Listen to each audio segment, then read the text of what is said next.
The Great Hall of Ethos Prime was filled with beings from 100 different worlds. Light from 3 distant suns poured through crystal windows and painted strange colors on the floor. This was the Grand Summit, where the leaders of the galaxy gathered to make decisions that affected trillions of lives. Dr. Unikim stood at the center of the hall. She was a small woman with gray hair and calm eyes. Behind her sat the human delegation, 20 men and women who had traveled across the stars to be here. They had come with hope. They had come believing that today would finally be different. For 300 years, humanity had been part of the Galactic Council. They had joined as newcomers, eager to learn and eager to help. The older species had looked at them with doubt. Humans were young. Humans were emotional. Humans were strange creatures who laughed and cried and loved with too much feeling. But humans were also useful. When the Korath Plague killed millions, human doctors found the cure. When the drift crisis threatened to tear apart 3 solar systems, human scientists solved the problem. When communication networks failed across the galaxy, human engineers rebuilt them. Humans designed the pulse grid that made faster-than-light travel possible for everyone. Humans shared their medicine, their technology, their knowledge. They asked for only one thing in return: respect, a seat at the table. Full membership in the council. For 300 years, they were told to wait. Una looked around the great hall. The Volari sat in the highest seats, their silver skin glowing with pride. They were the oldest species, the founders of the council. They believed the galaxy belonged to them. The Korath warriors sat in their black armor, their 4 eyes watching everything with suspicion. The Lyrians floated in their water tanks, gentle creatures who had nearly gone extinct before human doctors saved them. Honored members of the council, Una began. Her voice was soft but clear. Humanity comes before you today with a simple request. We have served this galaxy for 3 centuries. We have given freely. We have asked for nothing but the chance to stand beside you as equals. She touched a button, and holographic images filled the air. Numbers and charts and pictures that told the story of human contribution. Human engineers maintain 73% of the galaxy's communication relays. Human doctors have treated over 90 billion patients across 400 worlds. Human scientists have solved 2,341 critical problems that threaten galactic stability. The hall was silent. The numbers hung in the air like stars. We do not ask for power, Una said. We do not ask for territory. We ask only to be recognized as what we are. Partners, not servants. Partners. She stepped back and waited. High Arbiter Morith of the Volari rose from his seat. He was tall and thin, with eyes like cold metal. He had led the Volari for 200 years. He had blocked humanity's membership at every summit. The human speaks well, Morith said. His voice filled the hall without effort. She lists impressive numbers. She tells a story of service and sacrifice. He paused and looked down at Una, with something that might have been pity. But numbers do not tell the whole story. He waved his hand, and new images appeared, documents, reports, recordings. We have evidence, Morith continued, of human aggression. Human ships entering restricted space, human spies gathering information on Volari military positions, human leaders discussing expansion and conquest. Una's face did not change, but her hands tightened at her sides. The evidence was false. She knew it. Everyone who knew humans knew it. But the lie was told with such confidence that it became its own kind of truth. Humans are useful, Morith said. We do not deny this. They are clever workers, good servants. But they are too young, too emotional, too dangerous to hold real power. They must remain in their place. For the good of the galaxy, he sat down. The hall remained silent. The vote began. One by one, each species cast their decision. The Korath voted against humanity. They had always feared human cleverness. The Lyrians voted against humanity. They were afraid of the Volari. Even species that humans had saved, species that owed their survival to human sacrifice, voted against. It was unanimous. YUNA stood perfectly still as the final count was announced. 300 years of service. 300 years of hope. Destroyed in a single moment, Suho Kang, Earth's official representative, rose from his seat. He was a young man with a gentle face that hid a sharp mind. He looked around the hall at the beings who had just rejected his entire species. He did not shout. He did not argue. He did not beg. "Very well," he said. His voice was quiet, but somehow it reached every corner of the great hall. "We understand our place now. Earth thanks the Council for its clarity." He turned and walked toward the exit. Behind him, every human delegate stood and followed. They moved in perfect silence. Not one of them looked back. The other species watched them go. Some felt relief. Some felt a strange unease they could not name. High Arbiter Morath smiled. The problem of humanity was finally solved, far across the galaxy. Admiral Tejo Park sat in the command center of his flagship. He was an old soldier with white hair and eyes that had seen too much war. Around him, officers monitored communications from every corner of human space. A message arrived from Ethos Prime. Tejo read it once. His face showed nothing. Signal confirmed. An officer reported. Protocol silence is authorized. Tejo stood and looked at his crew. These were the men and women who had defended humanity for decades. They had fought pirates and stopped invasions and kept the peace. Now they would do something much harder. "Send the order," Tejo said. "All human personnel, all human ships, all human stations. Begin withdrawal. Make no threats. Cause no damage. Simply leave." The order went out at the speed of light. On 1,000 worlds, humans received the message. Engineers put down their tools. Doctors finished with their patients and packed their bags. Teachers said goodbye to their students. Scientists saved their work and deleted their files. They did not explain. They did not argue. They simply stopped. On the Valari homeworld, a human technician named June was fixing a power relay when the message arrived. His Valari supervisor watched with confusion as June calmly gathered his things. "Where are you going?" the supervisor demanded. "You have not finished the repairs." June looked at him with an expression that was neither angry nor sad. It was simply empty. "Home," he said. "I am going home." He walked away. Behind him, the power relay flickered and went dark. Across the galaxy, lights began to go out, and no one understood what was happening. Not yet. 3 months passed since the summit on Ethos Prime. The galaxy continued as it always had. Ships traveled between stars. Trade flowed through space stations. The great machine of civilization kept turning. High Arbiter Morath gave speeches about the new era of galactic order. He spoke of a future without human interference. The Valari celebrated. They held festivals and parades. They believed they had one. They did not notice the small things at first. On the outer rim, the communication relay went silent.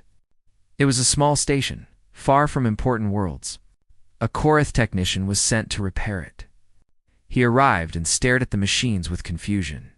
The systems were human-designed. The manuals were written in human language. The repair codes were locked behind human encryption. He called for help. No help came. The humans who had maintained the relay for 60 years were gone. They had left no instructions behind. The relay stayed dark. On Korath Prime, a hospital ran out of medicine. It was a special drug that treated a disease found only in Korath children. The drug was made by a human company on a distant world. Orders were sent, but no shipments arrived. The company had closed. The formula was gone. Children began to die. Director Yoonbeek watched these reports from a hidden station deep in uncharted space. She was a tall woman with sharp eyes and a mind like a computer. Her job was to track the withdrawal of humanity from galactic affairs. Phase 2 is complete, she reported to Admiral Tejo through a secure channel. All human freighters have left Council space. Trade routes are beginning to fail. On her screens, she could see the map of the galaxy changing. Red dots appeared where problems had started. There were not many yet, just a few hundred, but the number grew every day. "Any hostile response?" Tejo asked. "None," Yoon said. They do not understand what is happening. They think these are small problems. Temporary difficulties, they will learn. Captain Jin Lee commanded what humans called the Ghost Fleet. 50 warships patrolled the borders of human space.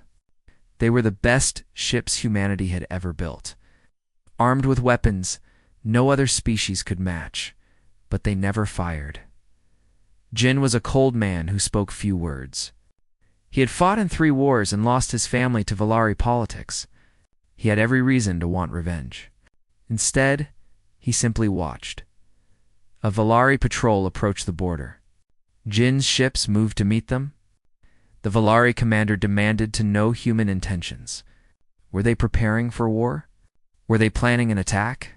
Jin did not respond. His ships formed a silent wall, weapons powered but not aimed. They simply existed, watching, waiting. The Valari commander grew frustrated. He shouted threats. He demanded answers. Jin said nothing. Eventually, the Valari left.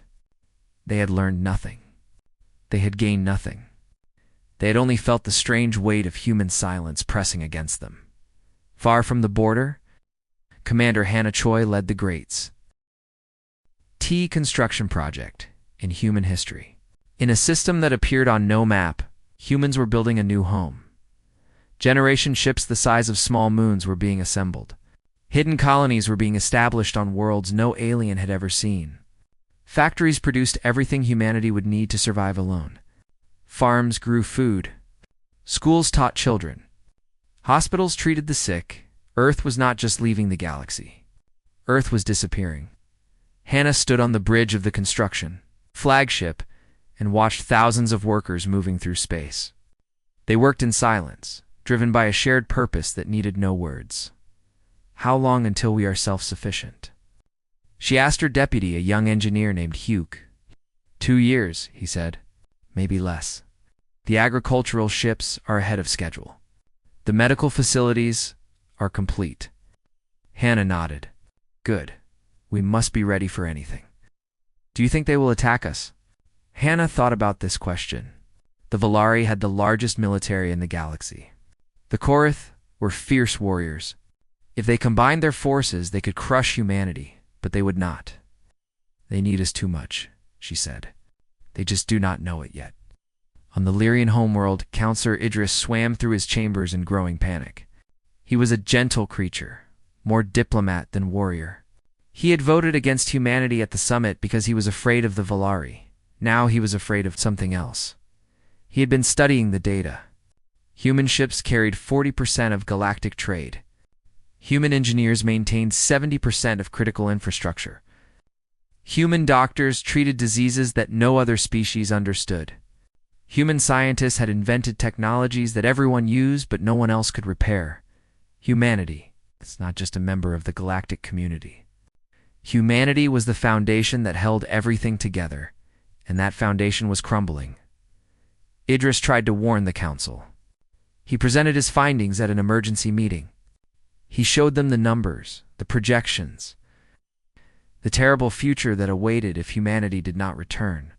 Morith dismissed him with a wave of his silver hand. The humans are bluffing, the High Arbiter said. They need us as much as we need them. They will come back. They always do, Idris wanted to argue. He wanted to scream that Morith was wrong, that humanity was not bluffing, that they had already lost something they could never get back. But he was afraid, so he stayed silent. A human cargo ship drifted through Valari space. It was an old vessel, carrying the last human workers leaving the region. A Valari admiral intercepted it and demanded answers. The ship's captain was a woman named Dami. She had worked in Valari space for 30 years. She had raised her children there. She had called it home. Now she was leaving forever. What are your intentions? The admiral demanded. Where are you going? Why have your people abandoned their posts? Dami looked at him through the communication screen. She remembered all the times she had been treated as less than equal. All the small insults.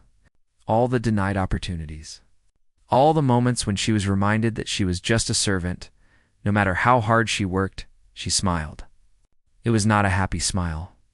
We have no intentions toward you, Admiral, she said. "We are simply going home. Goodbye." The ship jumped to hyperspace before he could respond. The Admiral stared at the empty space where it had been. For the first time in his long career, he felt something cold settle in his chest. It was not fear exactly. It was the beginning of understanding the humans were not coming back, and he did not know what that meant. In his command center, Admiral Tejo received the daily reports. More systems failing. More worlds struggling. More voices crying out for help that would not come. He felt no joy in their suffering. He was not a cruel man, but he had made a choice, and he would see it through. "They call the servants," he said to the empty room. "Now they will learn what our service was worth." The silence continued, and the galaxy began to break. 1 year had passed since the summit. The galaxy was dying, the pulse grid. The great network of stations that made faster than light travel possible was failing. Every month, another node went dark. Travel times that once took days now took weeks. Trade routes that connected distant worlds collapsed one by one. Humanity had built the pulse grid. Humanity had maintained it. Humanity had understood its secrets. Without them, technology became a mystery that no one could solve. The Korath Empire sent their best engineers to repair a failing node. They worked for 6 months. They failed. The node exploded, killing everyone on board. After that, no one tried to fix the grid anymore. They simply watched it die. On Korath Prime, the situation was desperate. Their military had always depended on human-designed weapons, human targeting systems, human shield generators, human engines that made their warships the fastest in the galaxy. Now those systems were breaking down. Parts wore out and could not be replaced. Software crashed and could not be repaired. Ships that once dominated space battles became floating coffins waiting to fail. The Korath's ancient enemies sensed weakness. Border worlds that had been peaceful for centuries suddenly erupted in violence. Raiders attacked shipping lanes. Rebel factions seized territory. The great Korath war machine, pride of a warrior species, was falling apart. General Tarek, commander of the Korath fleet, stood before his emperor with shame burning in his 4 eyes. "We cannot maintain our position," he reported. "Our ships are failing faster than we can repair them. Our weapons are becoming useless. If this continues, we will lose the war within 2 years." The emperor, an ancient warrior covered in battle scars, slammed his fist against his throne. "Find the humans," he commanded. "Bring them back. Pay whatever price they demand." "We have tried," Tarek said. "They do not answer our calls. Their space is closed to us. Their ghost fleet turns away any ship that approaches." "Then force your way through." Tarek hesitated. He had seen reports of the ghost fleet. 50 human warships with technology. Generations ahead of anything the Korath possessed. Even at full strength, his fleet would be destroyed in minutes. "We cannot," he admitted. "We are not strong enough." The emperor said nothing. For the first time in his long life, he understood what true defeat felt like. The Lyrian collective faced a different kind of death. Their worlds were gardens, beautiful planets covered in water and life. Human terraforming technology had made those gardens possible. Human scientists had designed the systems that kept the water clean, the air fresh, the soil fertile. Now, those systems were failing. Crops withered in fields that had produced food for centuries. Water turned poisonous as filtration systems broke down. The air grew thick with toxins that Lyrian lungs could not process. Counselor Idris swam through his dying world and wept. Millions of his people had already died. Billions more would follow. Children who had never harmed anyone, who had never voted against humanity, who had never even heard of the summit on Ethos Prime, they would die because of choices made by old men too proud to admit their mistakes. Idris gathered the other Lyrian leaders in a desperate meeting. They had to do something. They had to reach the humans somehow. "We must apologize," he said. "We must beg for forgiveness. We must offer them whatever they want." "The Valari will punish us," another leader argued. They will destroy what little we have left. The Valari cannot save us. Idra shouted. Only the humans can save us. And every day we wait, more of our children die. The debate continued for hours. In the end, fear of the Valari won. The Lyrians decided to wait and hope. Hope was not enough. Dr. Unikim watched the reports from Earth's hidden command center. She stood beside Admiral Tejo, her face showing nothing of what she felt inside. The Lyrian death toll has passed 50 million, she said quietly. The Korath have lost 3 border systems. The Valari economy has contracted by 40%. Tejo nodded. And their response? Nothing. Morith still refuses to acknowledge the crisis. He blames the problems on everyone except himself. Yuna turned away from the screens. She walked to a window that looked out at the stars. Somewhere out there, children were dying. Families were starving. Civilizations were crumbling. They are suffering, she said. Tejo came to stand beside her. He was a soldier who had seen death many times. But he was also a grandfather who loved his family. He understood what Yuna was feeling. They made their choice, he said. We offered them partnership for 3 centuries. They chose to call us servants. Now they learn what our service was worth. And if they never learn, if they simply die? Tejo was quiet for a long moment. Then they die. We cannot save people who refuse to be saved. We cannot force respect from those who give none. A Valari diplomatic vessel appeared at the border of human space. It was a grand ship, decorated with the symbols of the High Arbiter himself. It carried a message of peace and cooperation, Captain. Jin Li met it with his ghost fleet. 50 warships surrounded the Valari vessel. Their weapons powered but silent. The Valari ambassador demanded to speak with human leadership. Jin did not respond. The ambassador threatened consequences. Jin did not respond. The ambassador pleaded for understanding. Jin did not respond. For 3 days, the Valari ship waited. It sent messages. It made promises. It offered deals.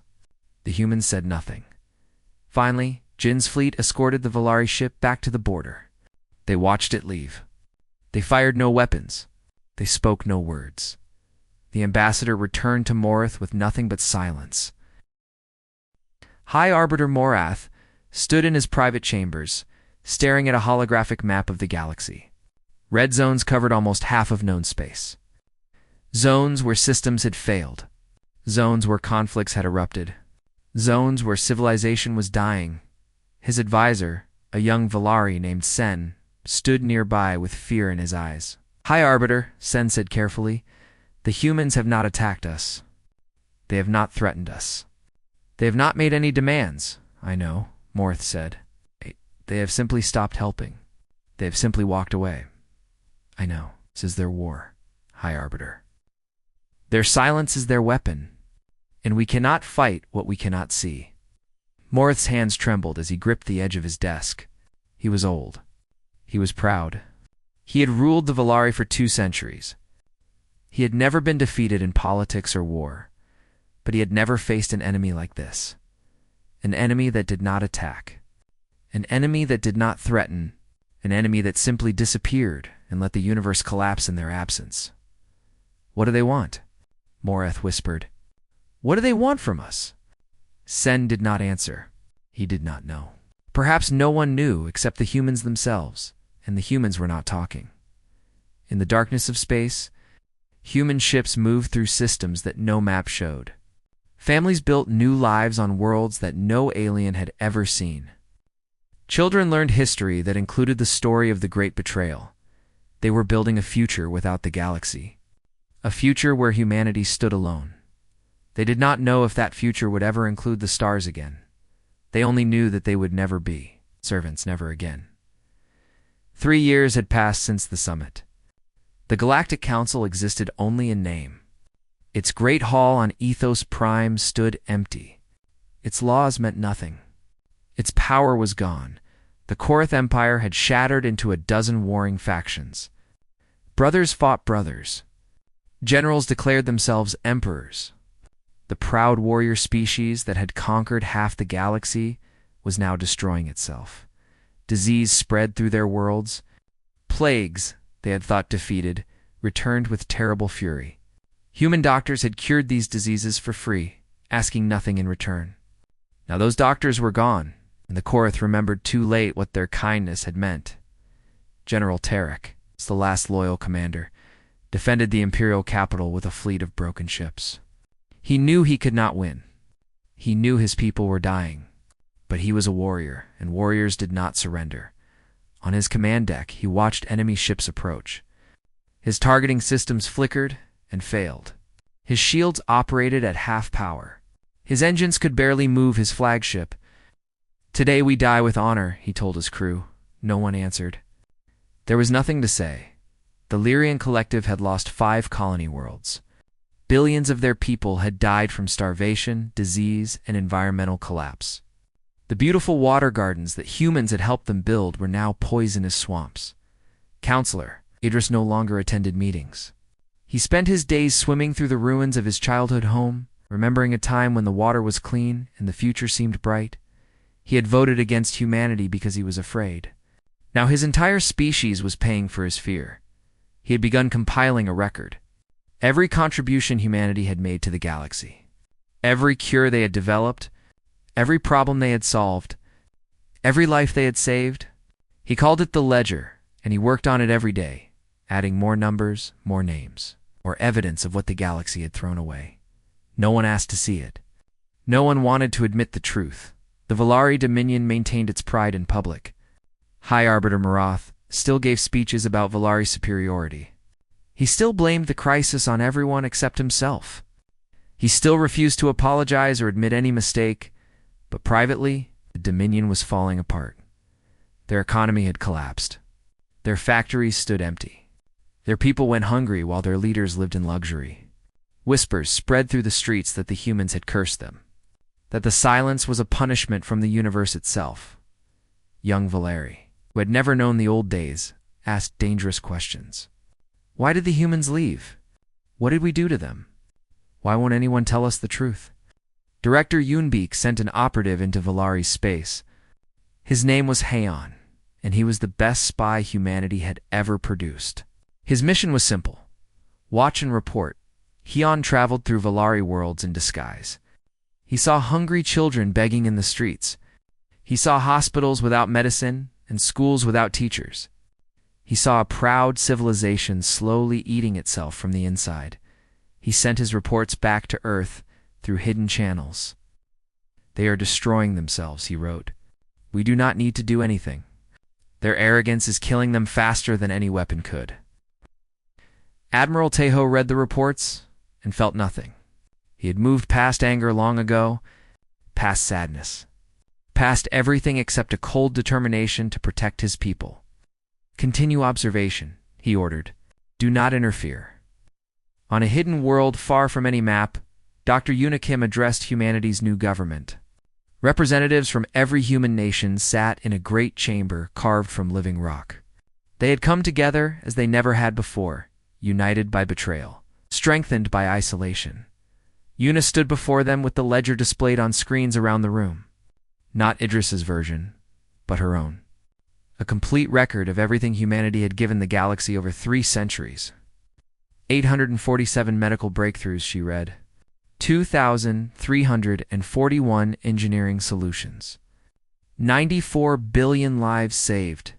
The pulse grid that connected the stars. The terraforming systems that made dead worlds live. The communication networks that let species talk across the void. She paused and looked at the silent assembly. We gave them everything. We asked only for respect.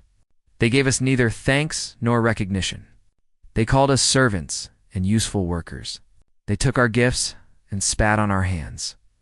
A murmur ran through the chamber. Old anger stirred in old hearts. "We tried kindness for 300 years, Una continued. They called it weakness. So we tried silence. They called it war. Perhaps now they finally understand? What do you propose?" asked the representative from Earth's oldest nation. "Nothing," Una said. "We continue as we are. We build our new home. We raise our children. We live our lives in peace. The galaxy must learn its lesson. We cannot teach it for them. The assembly voted. The decision was unanimous. Humanity would remain in silence. But then, something unexpected happened. Counselor Idris found a way to send a message to Earth. It was not an official communication. The Lyrian government did not know about it. He used old channels, hidden frequencies, methods he had learned from human friends long ago. His message was simple and desperate. We were wrong. I was wrong. I voted against you because I was afraid, and my fear has killed millions of my people. I do not ask you to forgive us. I do not ask you to return. I only ask you to hear me. Children are dying. They did not vote against you. They did not call you servants. They are innocent. They are dying because of choices made by old fools like me. If there is any mercy left in human hearts, I beg you to remember that not everyone wanted this. Some of us knew what we were losing. Some of us tried to stop it. We failed, but we tried. I am so sorry. Please, if you can hear me, please. The message reached Earth's hidden command center. It passed through security systems and arrived on Admiral Tejo's personal screen. He read it once, then again, then a third time. For 3 years, humanity had heard nothing but demands and threats from the galaxy. This was the first apology, the first admission of guilt, the first voice that sounded like it came from a soul in pain. Te-Ho called Dr. Yuna to his office. She read the message in silence. What do you think? He asked. I think he means it, she said. I knew Idris before the summit. He was always kind to humans. He voted against us because Mora threatened to destroy his people if he didn't. Does that excuse his choice? No, but it explains it. Tejo stood and walked to his window. Outside, human ships moved through the darkness, building a future that might never include the stars. The children are dying, he said quietly. Innocent children who never harmed us? Yes. Can we save them? We could. We have the medicine, the technology, the knowledge. We could save millions of lives if we chose to. And if we do, what then? Does the galaxy learn anything? Or do they simply expect us to return to being their servants? Yuna did not answer immediately. It was the hardest question humanity had ever faced. Revenge or mercy? Justice or compassion? Pride or love? I do not know, she finally said. But I know that we cannot make this decision alone. This must go to the assembly. The people must choose. Tejo nodded slowly. Send the message to all representatives. We meet in 3 days. For the first time in 3 years, humanity will consider speaking again. The word spread through hidden human space like fire. After 3 years of silence, something was changing. No one knew what would come next, but for the first time since the betrayal, there was a possibility of hope, not forgiveness, not return, but perhaps, just perhaps, a crack in the wall of silence. And sometimes, a crack was enough. 5 years had passed since the Azamet on Ethos Prime. The galaxy had changed forever. Admiral Tejo stood before humanity's assembly for the last time. He was older now, his hair completely white, his body tired from years of burden. But his eyes were still sharp. His voice was still strong. We have a decision to make, he said. The most important decision in human history. Around him sat representatives from every human world, every colony, every ship in the Hidden Fleet. They had come to decide the future of their species. Captain Jin Lee spoke first. He stood like a soldier, his face hard as stone. They showed us who they are, he said. For 300 years we hoped they would change. They never did. They called us servants when we helped them. They called us enemies when we stopped.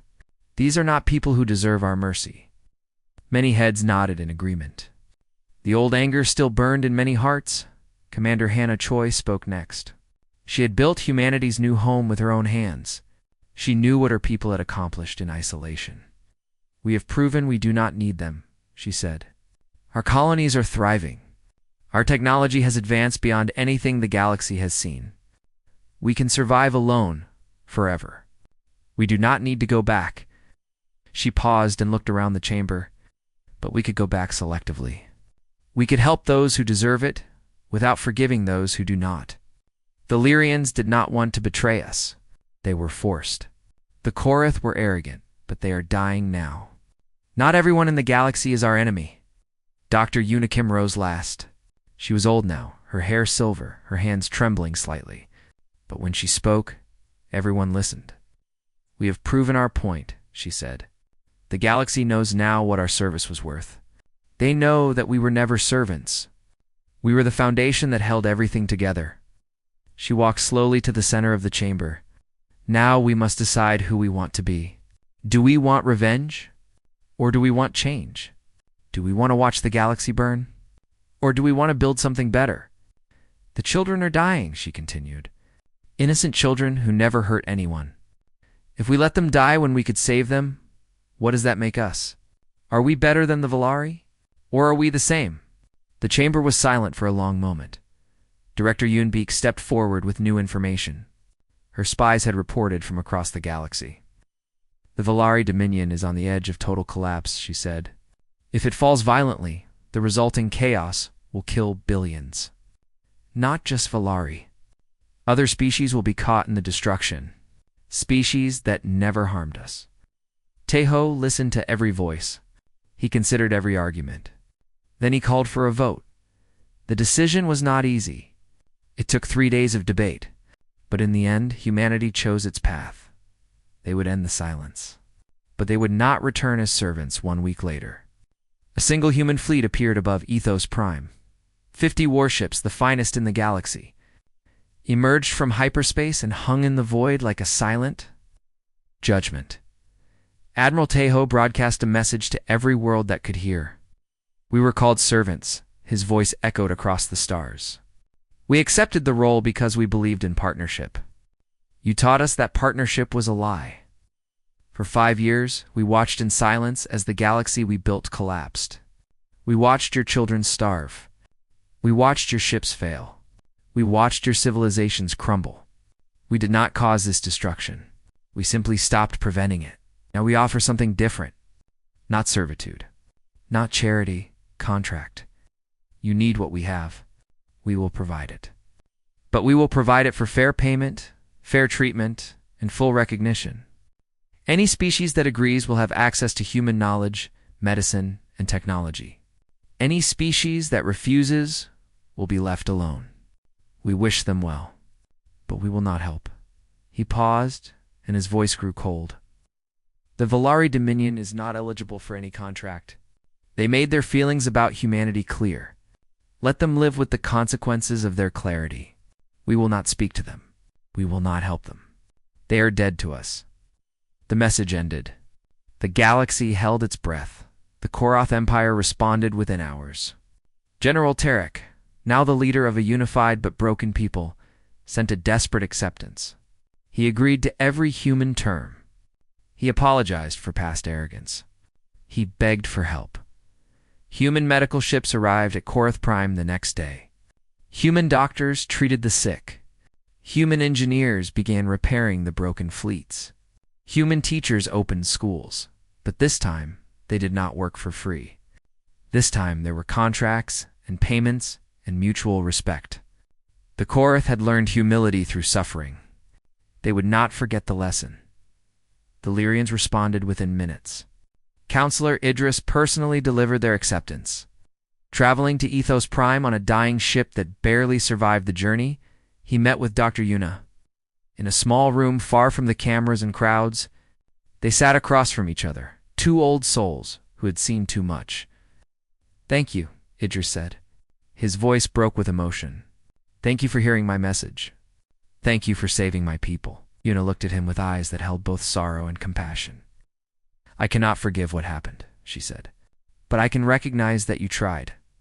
You voted against us, but you did not hate us. That matters. What about the Valari?" Yuna's face hardened. They made their choice. They chose pride over survival. We offered them partnership for 3 centuries. They spat on us. Now they can live with the consequences. Many Valari are innocent. Children, young people who never knew the old days. I know, Yuna said, and I am sorry for them. But we cannot save everyone. We cannot force change on those who refuse it.